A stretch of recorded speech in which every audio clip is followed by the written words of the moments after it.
चलिए शुरू करते हैं आज का क्लास। कल के क्लास में हम आप लोगों को इलेक्ट्रोकेमिस्ट्री का ऑब्जेक्टिव सेक्शन कंप्लीट करा दिए थे।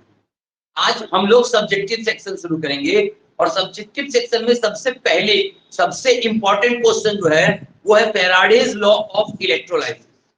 लेकिन इससे पहले कि आप फैराडेज लॉ ऑफ इलेक्ट्रोलाइसिस समझे, आप ये समझ लो कि इलेक्ट्रोलाइसिस क्या होता है। हालांकि कल इसके बारे में हम लोग चर्चा किए थे, लेकिन पहले ये समझ लो कि इलेक्ट्रोलाइसिस क्या होता है। किसी भी इलेक्ट्रोलाइट को ध्यान से समझना, किसी भी इलेक्ट्रोलाइट को एक इलेक्ट्रोलिटिक सेल में, इस कंटेनर को क्या कहते हैं? Electrolytic cell. इलेक्ट्रोलिटिक सेल कहते हैं किसी भी इलेक्ट्रोलाइट को। जैसे मान लेते हैं NaCl, इसको NaCl को एक इलेक्ट्रोलिटिक सेल में लेकर के और करंट फ्लो करेंगे। एक प्लस होगा और एक माइनस होगा। कल हम आपको पढ़ाए थे कि इलेक्ट्रोलिटिक सेल में प्लस वाले को एनोड और माइनस वाले को कैथोड कहते हैं। जब आप करंट फ्लो करोगे तो ये NaCl ब्रेक कर जाएगा किसमें? Na प्लस में और Cl माइनस में। ध्यान से देखो, समझो अच्छे से। तो क्या होगा? ये जो प्लस वाला है वो कहां जाएगा? माइनस वाले के पास जाएगा। और ये जो माइनस वाला है ये कहां जाएगा? प्लस वाले के पास, यानी एनोड के पास। ध्यान से देखना, एनोड के पास ये Cl माइनस पहुंचेगा, अपने इलेक्ट्रॉन को कर देगा लूज। इलेक्ट्रॉन को क्या कर दिया? लूज। और कन्वर्ट कर जाएगा किसमें? क्लोरीन गैस में, Cl2 में। बैलेंस करना है, यहाँ 2 क्लोरीन है तो 1/2 लगा दो, तो 2 से 2 कैंसिल आउट, एक क्लोरीन दोनों तरफ बैलेंस। अब ये इलेक्ट्रॉन थ्रू द सर्किट घूम के कहां पहुंचेगा? कैथोड पर। कैथोड पर ये इलेक्ट्रॉन पहुंचा और इस माइनस वाले पर पहले से कौन पहुंचा हुआ है? Na+। अब ये Na+ इस इलेक्ट्रॉन को गेन कर लेगा और कन्वर्ट कर जाएगा किसमें? सोडियम में। फाइनली अगर इक्वेशन को आप लोग जोड़ देते हो, ध्यान से देखो, तो Na से Na कट, इलेक्ट्रॉन से इलेक्ट्रॉन कट गया, Na+ से Na+ और Cl- से Cl-। फाइनली रिएक्शन क्या मिला? NaCl ब्रेक कर गया किसमें?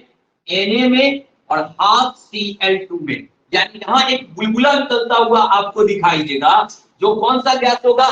क्लोरीन गैस होगा। और यहाँ पर कुछ अमाउंट सब्सटेंस जमा हो जाएगा, जो कि क्या होगा? सोडियम। तो जैसे ही सोडियम क्लोराइड के मोल्टेन स्टेट को आप इलेक्ट्रोलाइसिस करोगे, इस पूरे प्रोसेस को हम लोग क्या कहते हैं? इलेक्ट्रोलाइसिस कहते हैं। इस पूरे प्रोसेस को क्या कहते हैं? इलेक्ट्रोलाइसिस। तो it means that when the electric current is pass from the molten और aqueous state of an electrolyte, some substances deposited at the cathode and the anode. The process is called electrolysis. इस process को क्या कहते हैं? Electrolysis कहते हैं। तो उम्मीद करते हैं कि इलेक्ट्रोलाइसिस आपको समझ में आ गया होगा। किसी भी इलेक्ट्रोलाइट को जब हम लोग पिघला दें या पानी में घुला दें तो उसके कारण वो सब्सटेंस टूट जाता है कटायन और एनायन में। जो कटायन है वो जाता है कैथोड पर और जमा हो जाता है, जो एनायन है वो जाता है एनोड पर और जमा हो जाता है। तो कुछ सब्सटेंस कैथोड पर जमा होते हैं और कुछ सब्सटेंस एनोड पर जमा होते हैं। और इस पूरी प्रक्रिया को हम लोग इलेक्ट्रोलाइसिस करते हैं। इलेक्ट्रोलाइसिस जिस कंटेनर में कराया जाता है उसको इलेक्ट्रोलिटिक सेल कहा जाता है। तो उम्मीद करते हैं कि इलेक्ट्रोलाइसिस क्या है आपको समझ में आया होगा। अभी जो सबसे इंपॉर्टेंट क्वेश्चन है जो बोर्ड के एग्जाम में पूछ सकता है वो है फैराडेज लॉ ऑफ इलेक्ट्रोलाइसिस। और फैराडेज लॉ ऑफ इलेक्ट्रोलाइसिस में ये बताया गया कि इलेक्ट्रोड पर कितना अमाउंट जमा होगा। ये बात तो क्लियर है कि सोडियम जमा होगा, क्लोरीन जमा होगा। कल जो हम आपको पढ़ाए थे, कल का वीडियो अगर आप लोग देखे होंगे तो कल के आपको नोट्स में पढ़ाए थे कि कैथोड और एनोड पर सब्सटेंस जमा होते हैं। Sodium, chlorine, hydrogen, oxygen, chlorine, कोई भी सब्सटेंस जब इलेक्ट्रोलाइसिस कराओगे तो कुछ सब्सटेंस एनोड पर जमा होगा और कुछ सब्सटेंस कैथोड पे जमा होगा, लेकिन कितना जमा होगा, 2 ग्राम, 4 ग्राम, 10 ग्राम, 25 ग्राम, 50 ग्राम, कितना जमा होगा, ये बताया था मिस्टर माइकल फैराडे ने। और उसको कहा इन्होंने माइकल फैराडे, यानी फैराडे का law, Faraday's law of electrolysis. तो आपका इंपॉर्टेंट क्वेश्चन है, बोर्ड के एग्जाम में पूछता है, write down the first law of electrolysis, Faraday's first law of electrolysis, या आपसे कहेगा explain Faraday's second law of electrolysis. तो दोनों में से कोई भी क्वेश्चन आपसे पूछ सकता है, फर्स्ट लॉ भी पूछ सकता है या सेकंड लॉ भी पूछ सकता है। तो हम आपको सबसे पहला क्वेश्चन में ये बताने जा रहे हैं कि फैराडेज लॉ ऑफ इलेक्ट्रोलाइसिस क्या है। ध्यान से देखना,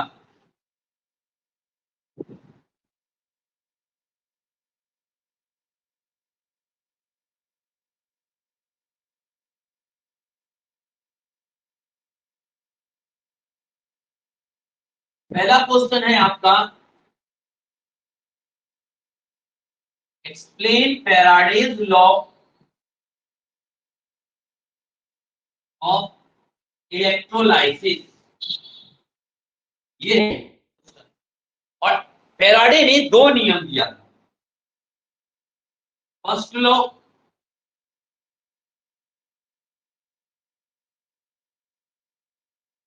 सेकेंड लॉ। कितने नियम दिए थे, दो नियम। मे बी पॉसिबल बोर्ड के एग्जाम में ये क्वेश्चन आपसे अलग अलग पूछे, या तो फर्स्ट लॉ पूछे या तो सेकंड लॉ। तो अगर फर्स्ट लॉ पूछेगा तो फर्स्ट वाला कहेंगे, सेकंड वाला कहेगा तो सेकंड वाला कहेंगे। लेकिन पहले समझते हैं कि फर्स्ट लॉ क्या है और सेकंड लॉ क्या है। सबसे पहले बात, माइकल फैराडे ने ये बताया कि इलेक्ट्रोड पर जो अमाउंट जमा होगा, मान लेते हैं एम अमाउंट जमा होगा, it is directly proportional to the current and time. C is equal to क्या, करंट, और T इज इक्वल टू क्या, टाइम। तो this is the first law. आपको ये याद रखना है, M proportional C and T। और अगर ये याद है तो फर्स्ट लॉ भी याद है। It means mister Michael Faraday was proposed that the amount of substance, M बोले तो क्या, M बोले तो amount of substance deposited on electrode during electrolysis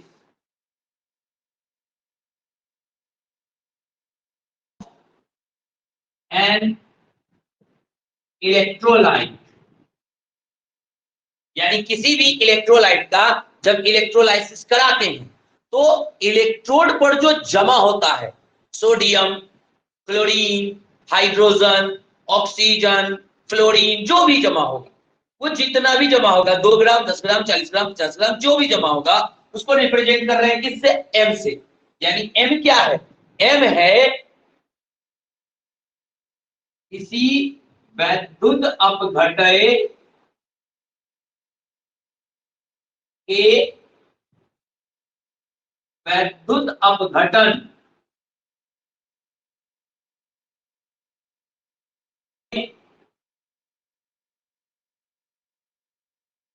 electrode पर मुक्त पदार्थ की मात्रा, इसको रिप्रेजेंट कर रहे हैं किससे, एम से।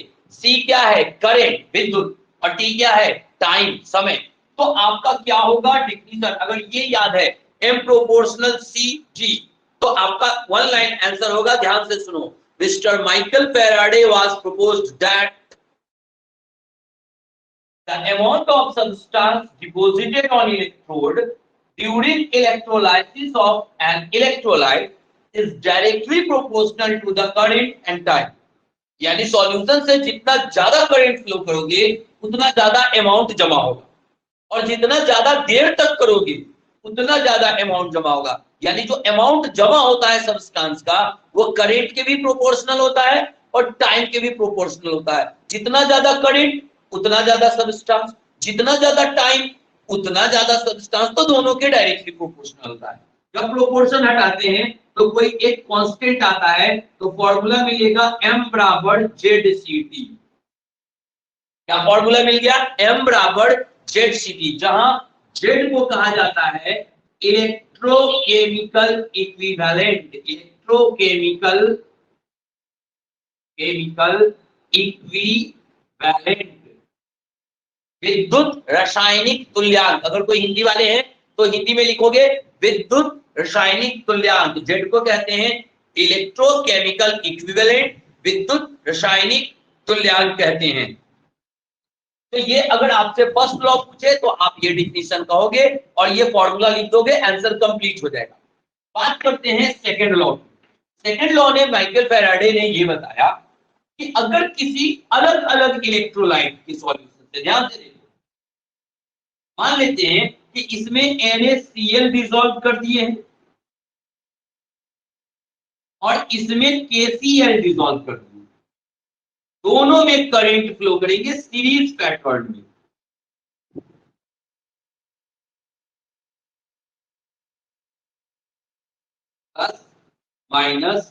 प्लस माइनस सीरीज पैटर्न में करंट फ्लो करेंगे। तो इसका मतलब जितना करंट इससे फ्लो होगा उतना ही करंट इससे भी फ्लो होगा, जितने टाइम तक इससे होगा उतने ही टाइम तक इससे होगा। मान लेते हैं इसमें सोडियम जमा हुआ M1 और इसमें पोटेशियम जमा हुआ M2। तो अब इन्होंने कहा, सेकंड लॉ में इन्होंने क्या कहा, इस बात को समझो ध्यान से।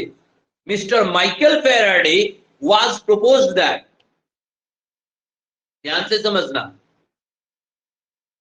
Mister Michael Faraday was proposed that, अच्छे से सुनना, mister Michael Faraday was proposed that when same electric current is passed for same time from the solution of different electrolytes, the amount of substance deposited at electrodes are directly proportional to their chemical equivalent.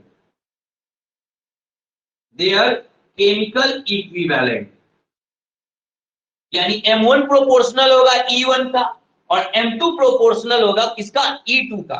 तो E1 और E2 क्या है? E1 है NaCl का equivalent weight और E2 है KCl का equivalent weight. यानी अगर दो अलग अलग इलेक्ट्रोलाइट के सॉल्यूशन से सेम करंट सेम टाइम तक फ्लो करेंगे तो जो अमाउंट इलेक्ट्रोड पे जमा होगा वो इस सब्सटेंस के इक्विवेलेंट वेट के डायरेक्टली प्रोपोर्शनल होगा। यानी जिसका इक्विवेलेंट वेट ज्यादा उसमें अमाउंट भी बनेगा ज्यादा, जिसका इक्विवेलेंट वेट कम उसमें अमाउंट भी बनेगा कम। तो इसके अनुसार आपको फॉर्मूला मिल जाएगा क्या? M1 बटे M2 बराबर E1 बटे E2 बराबर Z1 बटे Z2। आप कहोगे ये Z1 Z2 कहां से आया? तो MZ पे भी निर्भर करता है, फर्स्ट लॉ में पता था। तो M1 बटे M2 बराबर E1 बटे E2 बराबर Z1 बटे Z2। This is your second law of electrolysis, Faraday's second law of electrolysis. एक बार फिर से समझिए, हम ये बोलने जा रहे हैं, ध्यान से सुनना।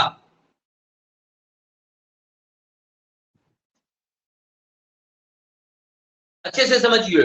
When the same electric current is passed for same time from the solution of different electrolytes, the amount of substance deposited on electrode is directly proportional to their equivalent weight. This is called Faraday's second law of electrolysis. So according to this law, M1 proportional E1 and M2 proportional E2। अब इसको अगर divide कर दें LHS को LHS से, RHS को RHS से, तो फॉर्मूला मिलेगा M1 बटे M2 is equal to E1 बटे E2। और फर्स्ट लॉ में पढ़े हैं MZ पे भी डिपेंड करता है, तो यहाँ पे लिख देंगे Z1 बटे Z2। तो according to Faraday's second law formula मिला क्या? M1 बटे M2 is equal to E1 बटे E2 is equal to Z1 बटे Z2।